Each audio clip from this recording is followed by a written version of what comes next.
close moves. Yeah, I think he might even have a few more tricks up his sleeve, and he'll break them out as we start heading down the stretch here. We have a close ball game on our hands as we get set for the second half of basketball. We've seen Howard doing his thing. He has 8 points, and when it comes to rebounding, he's had a nice night there, too. Yeah, he's really been mixing it up in the middle, getting in there and doing a lot of the dirty work for them.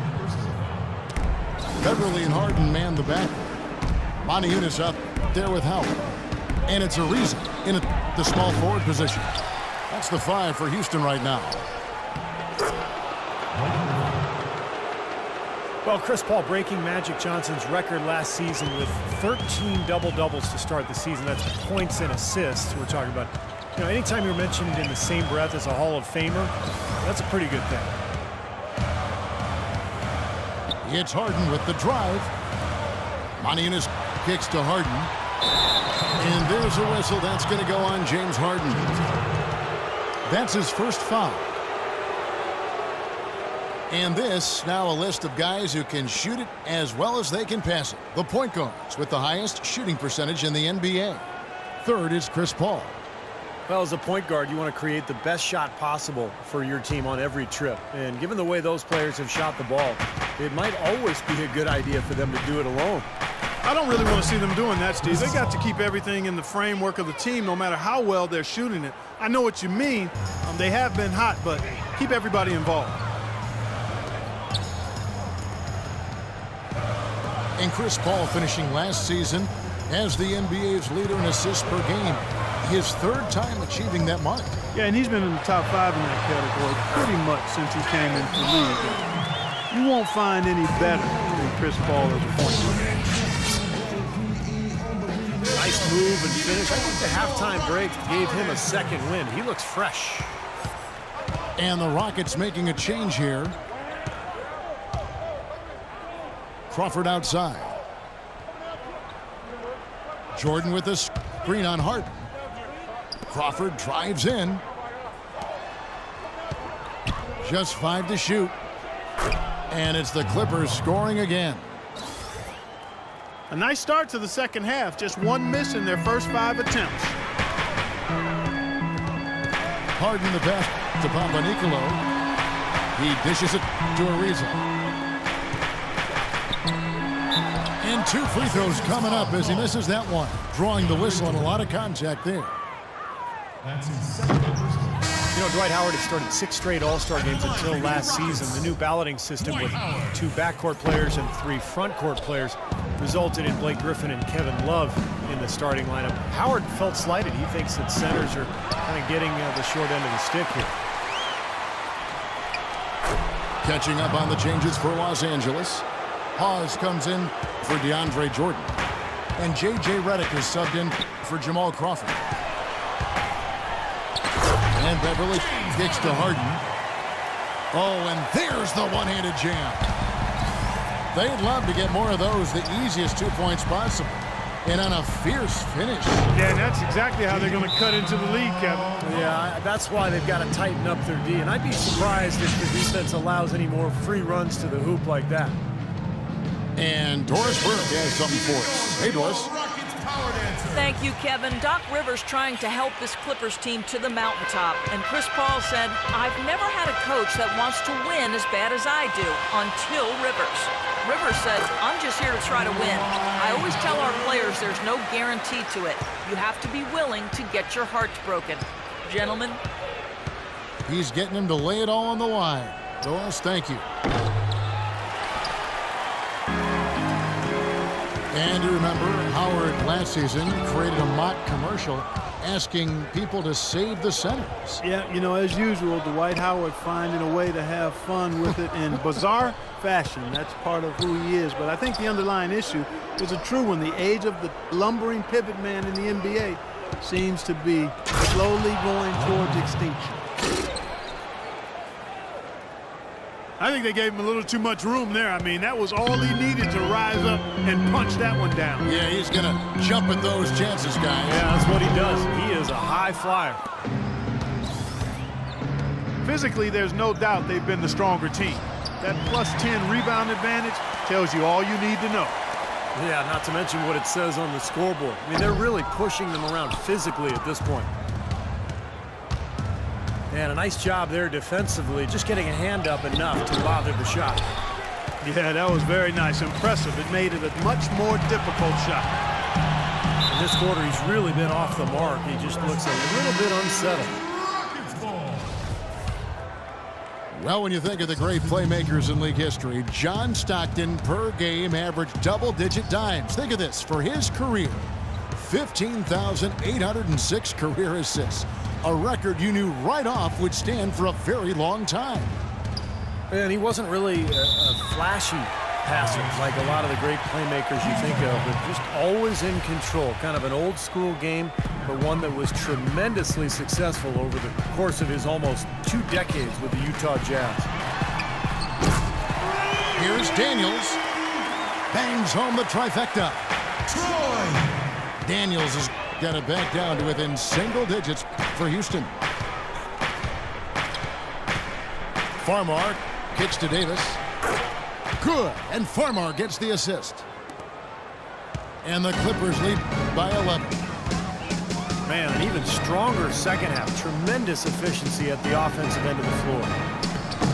Yeah, I know you know about how the basket can seem like it's 10 feet wide when you're in the zone. That's where they are right now. Heads up, aggressive play right there. He saw the smaller man on him, took it straight to the basket. And he gets the bucket. The wide open look here for Cherry.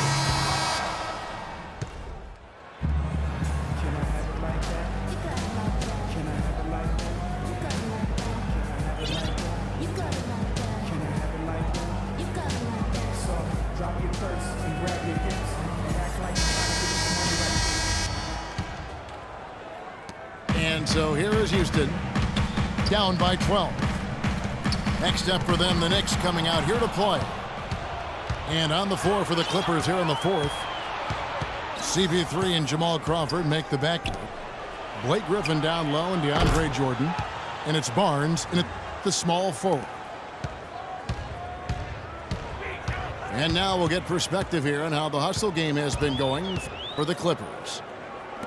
Their activity at the defensive end, Kevin, has been really impressive. Attacking and coming away with steals. Another part. Oh, get it! Uh-oh, watch out now.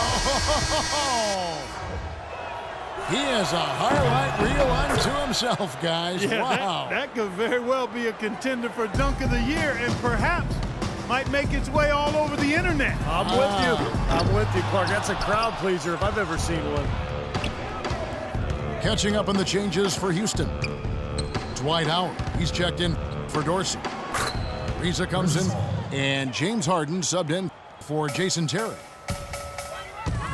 Boy, they've got them on their heels the way they've been running the ball up and down, right down their throat.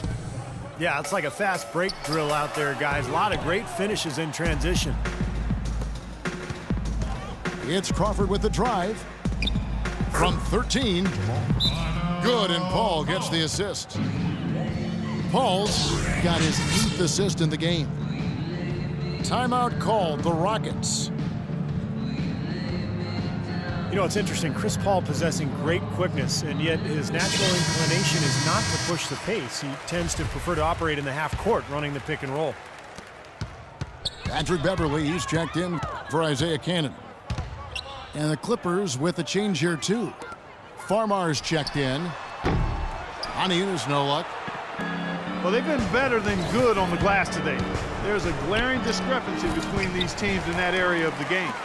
Yeah, that's what's paved the way for them to build. Oh! Are you kidding me? That was a power punch right there. Oh, great.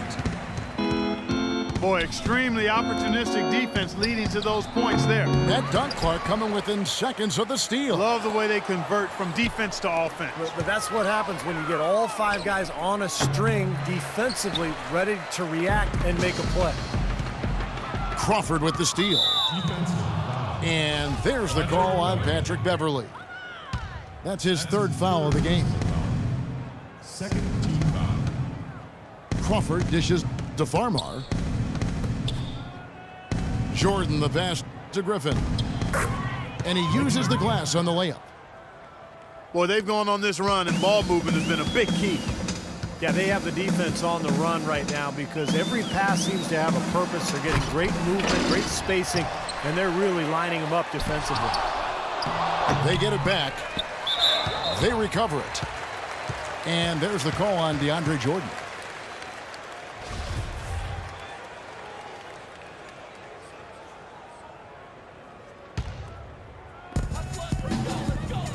It's Harden with the drive.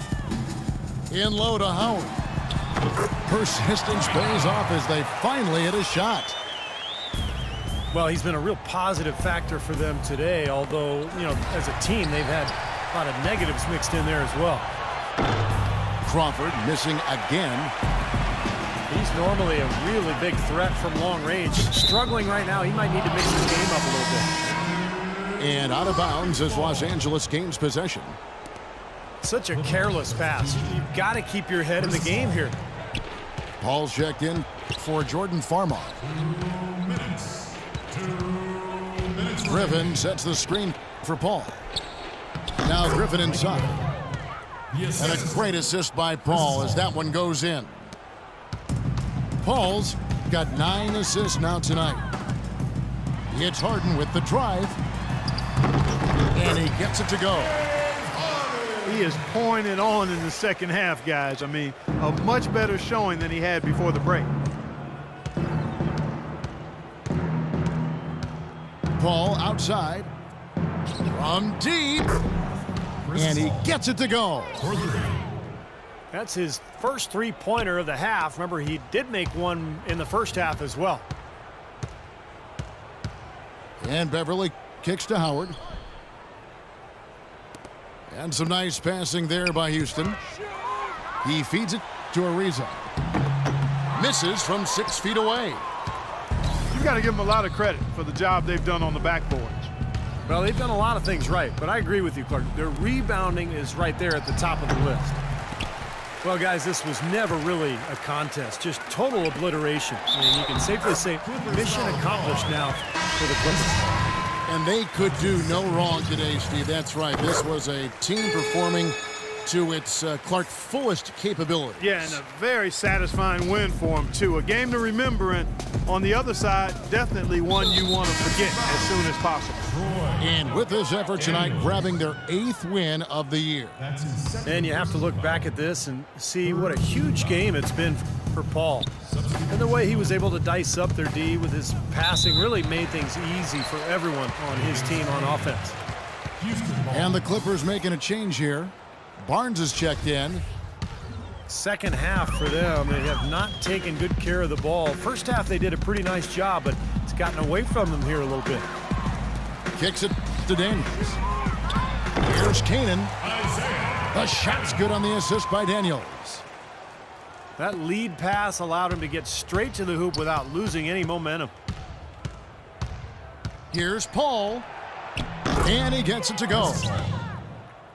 And the Clippers lead by 20. And the crowd here, of course, not happy about the outcome. But you know what? We saw a team tonight that came in prepared to do battle on the road, and they clearly wanted the win. You know, they were determined to steal this game, and they showed it, Steve. Played harder and got the job done. Los Angeles calls timeout.